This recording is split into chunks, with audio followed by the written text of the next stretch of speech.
छत्रपती शिवाजी महाराजांनी वाघनखांच्या मदतीने स्वराज्यावर चाल करून आलेल्या अफजल खानाचा कोथळा बाहेर काढला होता।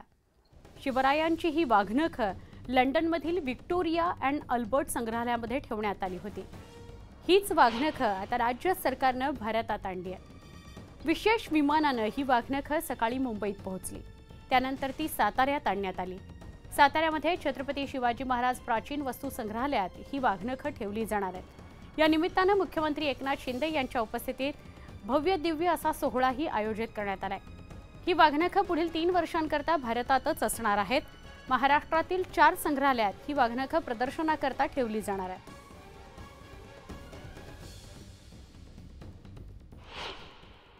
आता वाघनख परवा येतील, हे उद्या येतील। तिथं आपण शस्त्रांचं प्रदर्शन घेतलं आहे आणि शिवकालीन शस्त्र आहे मोठ्या प्रमाणावर। तिथं छत्रपती शिवाजी महाराजांची वापरलेली काही आहे किंवा तेव्हा मराठा सरदारांनी वापरलेली आहे, अशी शेकडो शस्त्र तिथं ठेवण्यात येणार आहे आणि त्याचा मुख्य भाग हे वाघनख असणार आहे। वाघनख 3 वर्ष कुठे कुठे ठेवली जाणार त्याविषयी आपण माहिती घेऊया। छत्रपती शिवाजी महाराज वास्तू संग्रहालय सातारा,